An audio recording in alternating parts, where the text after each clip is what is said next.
Hoje é sexta-feira, 11 de setembro de 2020 e no nosso devocional de hoje, onde estamos desenvolvendo o tema Resolvendo Conflitos, nós vamos dar continuidade ao estudo que estamos fazendo sobre a humildade, que é um dos aspectos que nós precisamos cultivar antes de nós nos dedicarmos ao trabalho de resolver conflitos. Este primeiro pré-requisito é um pré-requisito que tem como opositor, digamos assim, o orgulho. E nós estamos analisando as 4 definições sobre o pecado do orgulho. Nós vimos a primeira definição, que é orgulho é a ilusão de que nossas realizações são resultados dos nossos esforços, dos nossos próprios esforços. Ontem, nós vimos que orgulho é considerarmos a nós mesmos acima e além da condição e proporção que Deus designou para nós. E a terceira que veremos hoje, a terceira definição, é que orgulho é o desejo de sermos considerados pelos outros acima e além da condição e da proporção que Deus designou para nós. Já é ruim o suficiente considerar a si mesmo acima e além da condição que Deus lhe designou. Pior ainda é querer que os outros façam o mesmo. Vejamos o caso de Ananias e Safira. Em Atos capítulo 5, versículos 1 a 5, nós vamos fazer uma breve leitura e aqui teremos um estudo de um caso que pode nos ajudar a entender melhor sobre este assunto. Fazendo uma leitura rápida, nós poderemos achar que Ananias e Safira foram julgados apenas pela sua fraude. Porém, se olharmos com atenção, nós veremos que foi o orgulho que estava impregnado em seus corações que os motivou a mentir. Veja o texto, diz assim, Atos capítulo 5, versículos 1 a 5. Mas um certo homem chamado Ananias, com Safira, sua mulher, vendeu uma propriedade, reteve parte do preço, sabendo-o também sua mulher, e, levando uma parte, a depositou aos pés dos apóstolos. Disse então Pedro, Ananias, por que encheu Satanás o teu coração para que mentisses ao Espírito Santo e retivesses parte do preço da herdade? Guardando-a, não ficava para ti? E vendida não estava em teu poder? Por que formaste este desígnio em teu coração? Não mentiste aos homens, mas a Deus. E Ananias, ouvindo estas palavras, caiu e expirou. E um grande temor veio sobre todos os que isto ouviram. Uma pergunta: como e por que eles mentiram?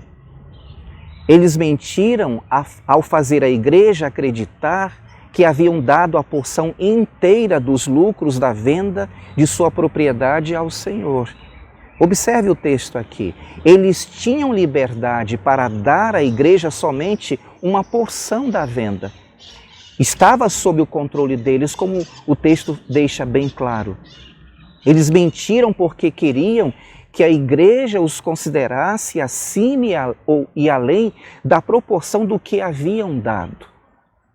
Outro caso de uma pessoa no Novo Testamento que tinha um desejo desordenado de que os outros o considerassem acima e além do que ele havia recebido é Diótrefes. Nós encontramos menção dele em 3 João, versículos 9 e 10. Ele tinha sérios problemas para solucionar conflitos. A Bíblia diz que ele amava ser o primeiro entre eles. Veja o que diz o texto de 3 João, versículos 9 e 10. Tenho escrito à igreja, mas Diótrefes, que procura ter entre eles o primado, ou primeiro lugar, não nos recebe. Por isso, se eu for trarei à memória as obras que ele faz, proferindo contra nós palavras maliciosas. E não contente com isto, não recebe os irmãos, e impede os que querem recebê-los, e os lança fora da igreja. Ele era um causador de conflitos. Agora, por outro lado, humildade é o desejo de que os outros não nos considerem acima e além da condição e da proporção que Deus designou a nós. Veja o que o apóstolo Paulo diz em 2 Coríntios 12, versículo 6. Porque se quiser gloriar-me, não serei nécio, porque direi a verdade, mas deixo isto para que ninguém cuide de mim mais do que em mim vê ou de mim ouve. Veja a diferença. Filipenses 2, versículos 5 a 9, um texto que nós já vimos várias vezes, ele diz: de sorte que haja em vós o mesmo sentimento que houve também em Cristo Jesus, que sendo em forma de Deus, não teve por usurpação ser igual a Deus, mas esvaziou-se a si mesmo, tomando a forma de servo, fazendo-se semelhante aos homens, e achado na forma de homem, humilhou-se a si mesmo, sendo obediente até a morte, e morte de cruz. Por isso, também Deus o exaltou soberanamente e lhe deu um nome que é sobre todo o nome. Como a humildade pode nos ajudar a amar as outras pessoas mesmo quando temos um conflito? Eu vou citar rapidamente aqui algumas situações que podem nos ajudar a perceber como é importante nós cultivarmos a humildade. A humildade irá nos capacitar a ouvir quando somos repreendidos. A humildade irá nos ajudar a resistir à tentação de exagerar. E aqui eu vou usar a expressão mentir a respeito de. Exagerar é exatamente isso, mentir a respeito de nossas virtudes e minimizar nossas falhas. A humildade também irá produzir em nós uma atitude bondosa, compassiva, respeitosa e ensinável em relação às outras pessoas, especialmente aqueles que estão em posição de autoridade sobre nós. A humildade nos capacitará a focar na outra pessoa e no problema, mais do que em como estamos nos saindo na conversa. A humildade irá nos ajudar a ouvir os que estão dizendo algo que é relevante para encontrarmos solução para o conflito, a buscar maneiras também de corresponder e encorajar estas pessoas. A humildade nos capacitará também a mostrar imparcialidade num conflito, evitando favorecer a opinião de uma pessoa sobre a outra, que infelizmente é o que acontece na maioria dos conflitos. A humildade nos ajudará a sermos objetivos, nos obrigando a olhar para a decisão de todos os pontos de vista sem tentar ver qual ângulo servirá melhor aos nossos próprios desejos.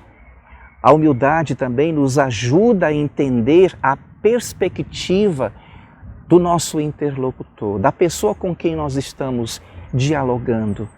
A humildade nos ajudará a sermos pacientes, mesmo quando formos contrariados ou quando mostrarem que nós estamos errados.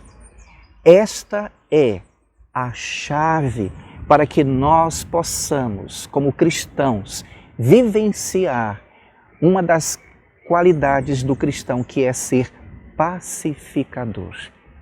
Eu desafio você, neste dia, a pensar sobre isto e estar cultivando esta virtude no seu coração. Desejo a todos vocês um excelente dia na presença do Senhor.